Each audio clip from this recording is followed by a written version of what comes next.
আমাদের প্রতিনিয়ত চলতে থাকা এই জীবনে হঠাৎ করে যদি কিছু পরিবর্তন আসে, প্রথমেই আমাদের মধ্যে যে জিনিসটার সৃষ্টি হয় সেটা হচ্ছে ভয়। কিন্তু পরিবর্তিত জিনিসটিকে একটু আপন করে নিজের মতো গুছিয়ে নিতে পারলেই আবার জীবনটা যেমনকার তেমন সুন্দর হয়ে যায়, তাই নয় কি? কাজের ক্ষেত্রেও তাই। তোমরা সবাই এতদিন ধরে আমার কাজ দেখেছো, কিন্তু এই ধরনের কেকের কাজ কেউ দেখোনি। আসলে আমি এই ধরনের কেকের অর্ডার সেরকম পাই না যে কাজটা করব। এবার যেহেতু কাজের অর্ডার পাই না, তাই এই কাজটা ছিল আমার কাছে করা একদম প্রথম কাজ। এই কেকের অর্ডারটা যখন আমি পাই, আমি কিন্তু ঘাবড়ে গিয়েছিলাম। আবার কাস্টমারকে নাও বলতে পারছিলাম না, ভাববে কি যে আমি হয়তো পারবো না। তারপর সাহস জুগিয়ে অর্ডারটা নিলাম।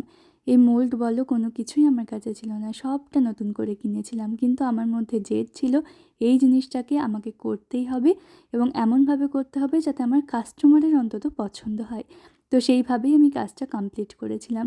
আর সব শেষে পাওনাস্বরূপ পেয়েছিলাম কাস্টমারের ভীষণ সুন্দর একটা ফিডব্যাক। তো যাই হোক, তোমাদের এই কাজটি কেমন লাগলো অবশ্যই কিন্তু কমেন্ট করে জানিও।